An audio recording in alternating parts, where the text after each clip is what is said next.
Walk कर रहा है लड़का, और वहाँ पे आईओ साहब यहाँ से चले गए, जो केस में जो पुलिस थी वो भी चली गई, एसएचओ साहब भी चले गए, आईओ। अब मैं बैठी हूँ कंप्लेन लेके, वो लोग आ ही नहीं रहे। हेलो हेलो, देखिए कॉल काट दिया 112, ये हाल है।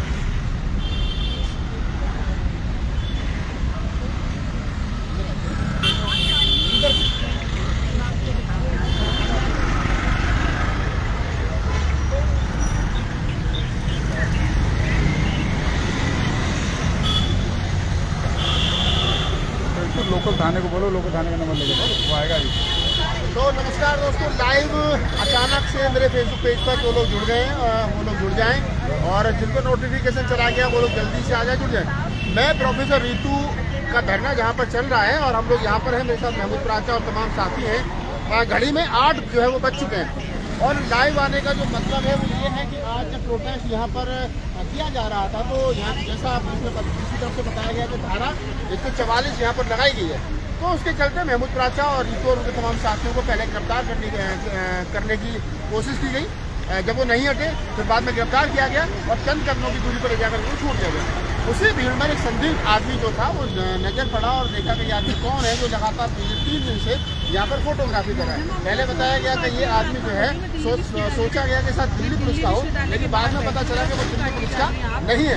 क्या कारण था, कौन थे, और अब 100 नंबर पर कॉल की गई, जिप्सी आई थी, और पुलिस जो है वो बिना कंप्लेंट लिए यहाँ से चली गई। धारा 144 कभी भी लगी है, लेकिन लोग यहाँ खड़े, अब कोई कानूनी कार्रवाई नहीं है। महमूद प्राचा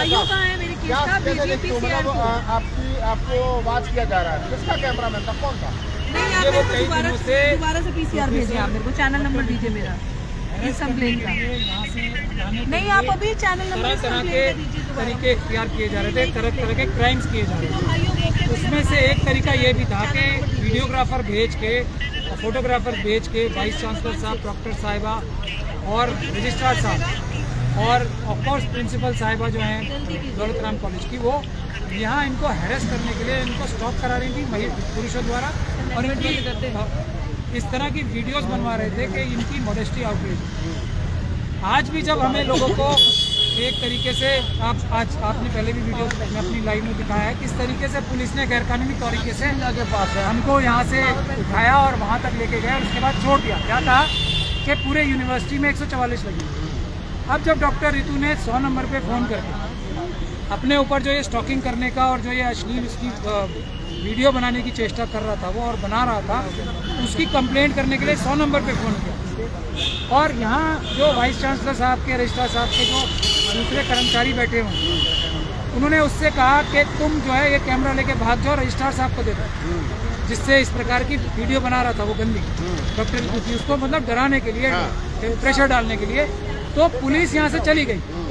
अब हम सब लोग नहीं खड़े, 4 से ज़्यादा, वही हम डॉक्टर रितु के समर्थन में ही खड़े।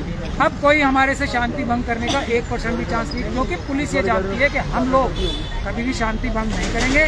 तो लेकिन उनके ऊपर अमित शाह का दबाव है, अमित शाह साहब दबाव डालते हैं उनके ऊपर, तो ज़बरदस्ती गैरकानूनी तरीके से हमें यहाँ से हटाया था। तब अब जब हम कंप्लेन कर रहे हैं तो पुलिस यहाँ से चली गई है। आप समझ सकते हैं बात। तो अब हमने पूरी दुनिया को दिखा दिया कि हम यहाँ पे कोई अपराध नहीं कर रहे हैं।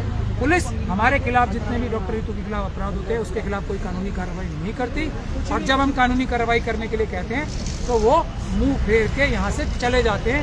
अब हम कोई 144 नहीं लगी हुई, यहाँ पे लगी हुई है ना, 23 फरवरी तक लगी हुई। कितने लोग हैं देख लीजिए, सब डॉक्टर रितु के समर्थक खड़े हैं अभी। लेकिन उन्हें ये अच्छे से पता है सबको कि हम कभी भी कोई भी शांति भंग नहीं करेंगे, इसलिए किसी भी पुलिस की जरूरत नहीं है यहाँ पे आने। हम शांतिपूर्ण ढंग से अपनी मांगों को लेके यहाँ बैठे हुए हैं, बैठे रहेंगे। लेकिन हाँ, अमित शाह साहब हमें मरवाना चाहते हैं या अरेस्ट करना चाहते हैं, ये उनकी मर्जी है, वो कर सकते हैं। आप करोगे उनकी मर्जी है, वो कर सकते हैं, लेकिन सवाल वही होता है कि इस प्रकार से भीड़ में घुस करके कोई भी आदमी भीड़ का फायदा उठाने के नुकसान पहुँचा सकता है, आपके आंदोलन को बदनाम कर सकता है, रितु को नुकसान पहुँचा सकता है, और बहुत सारे जो वो अपने मंसूबों को कामयाब होने में कुछ भी कर सकते हैं।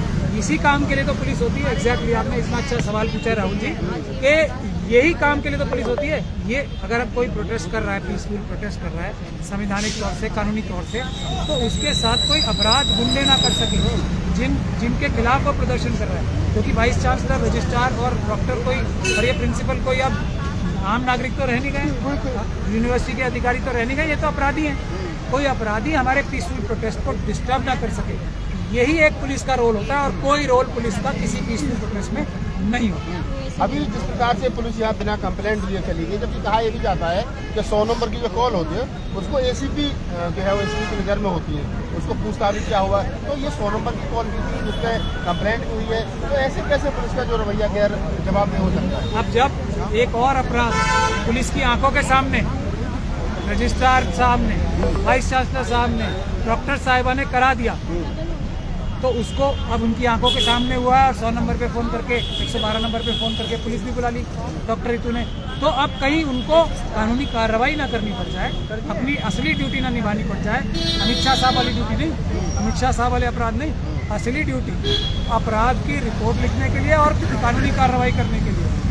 ये जो SC/ST एक्ट का भी अपराध है, जो किया स्टॉकिंग, तो उसको अब कहीं रिपोर्ट ना करनी पड़ जाए, तो इसलिए यहाँ से वो लोग चले गए हैं। ये इस बात को अब पूरी दुनिया के सामने प्रत्यक्ष किम प्रमाणम हो गया है कि हम लोग यहाँ शांति भंग नहीं कर रहे हैं, बिल्कुल नहीं कर रहे हैं। ना सिर्फ हम, सारी दुनिया को ये पता है, बल्कि पुलिस भी ये जानती है कि हम कभी शांति भंग कर ही नहीं सकते। इसीलिए धारा 144 में भी हम 4 से ज़्यादा लोगों को यहाँ छोड़ के वो आराम से चले गए इत्मीनान से, क्योंकि उनको हमारे पर पूरा भरोसा था। महमूद राजा थे, और जिस प्रकार से उन्होंने सारी चीज़ें क्लियर करके बताई।